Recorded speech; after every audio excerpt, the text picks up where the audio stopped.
Hey, what's going on everybody out there? I'm Jakejames Lugo and welcome to the channel. Now if you've been wondering where I've been the last week or so, I've actually been working on the IGN guide for Nioh related to the Dragon of the North DLC of the game. Now that game is ridiculously difficult, it's almost cheap, it's incredibly frustrating and hard, almost to the point where I wanted to chuck my controller a few times.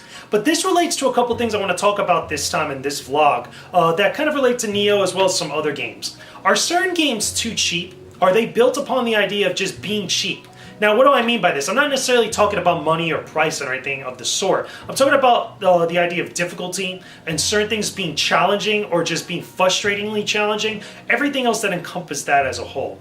The reason why I bring this up is because I've been spending a lot of time with Nioh as I've been building this IGN guide. And to me, Nioh, even though it's more enjoyable than Dark Souls and Bloodborne, I know that's very debatable and subjective, but for me personally, I find that to be more enjoyable than those other games. However, I still recognize that because of this style of game and the way that it's built, Nioh could be incredibly cheap sometimes. I cannot begin to describe to you guys how many times I've been playing certain or fighting against certain bosses or doing certain tasks in that game only to be killed and be made to replay an entire 30 or 45 minute session or section of the particular game and just be incredibly frustrated with what's going on. There's certain moments in that game that just feel cheap where I'll have control of a certain situation, I'll be taking out an enemy, and then all of a sudden either there'll be a ridiculous damage boost for the enemy's attacks, or there'll be certain things that just again put me against the wall or make it so that way it locks up my actions and then I just get killed automatically and have to redo all the gameplay I've done up to that point.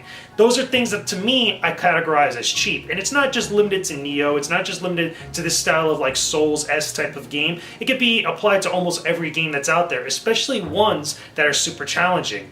Have you ever been in a fight in Street Fighter or something, okay? Just for the sake of argument here, in an arcade mode or whatnot, and then you come across that one boss character towards the end of the arcade mode where all of his attacks just have these ridiculous properties, they have these ridiculously damaging attacks, they just counteract all of your moves and such, and it's not necessarily built in the same way as other characters you fought up to that point, but because they're a boss character, just everything about them just gets boosted up, and it doesn't fall into that category of being challenging anymore. It becomes more cheap to you because everything that you do just seems like it's useless, or you have to think about the entire fight or the entire situation completely differently than what you've been disciplined up to that point when you're playing it. Again, this applies to any sort of game out there, and I'm pretty sure a lot of you guys out there can think of different examples. Let me know about them in the comment section below.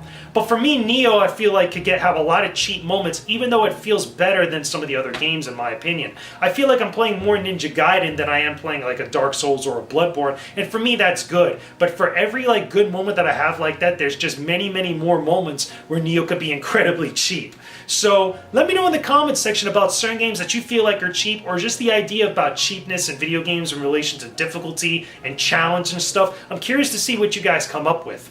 With that being said though, there'll be links in the description box below to the Nioh guide that I've actually been building. Again, related to the Dragon of the North DLC, there's 3 main missions in that DLC as well as a bunch of other side missions. I've really been focusing on the main missions themselves, again, all the boss fights and all that different stuff. Check it out, let me know what you guys think about that. I'm hoping at some point I get to do more guides for IGN related to other games. I've been trying to see if certain games I could actually be put on the actual project so I could do more work for you guys, and hopefully you guys will be able to enjoy it. But with that being said, let me know some stuff in the comment section below. Don't forget to check out that link down below in the description box, as well as some other stuff that I've been doing, including the newest episode of the Co-op podcast. I dropped some real talk on the Co-op recently, based on a news story that came out about Brash Games. If you guys didn't see that vlog, I'll link it in the description box below as well, so you guys can get up to date with some messed up stuff that's been going on in the games industry that I felt like I needed to comment on. But either way, that's all I got for you guys in this vlog. I'll have more coming very soon. Don't worry, I promise I'll get back onto the daily vlogs like I've always been doing. It's just with all that work and all the other reviews I've been having to do, things have kind of been getting congested,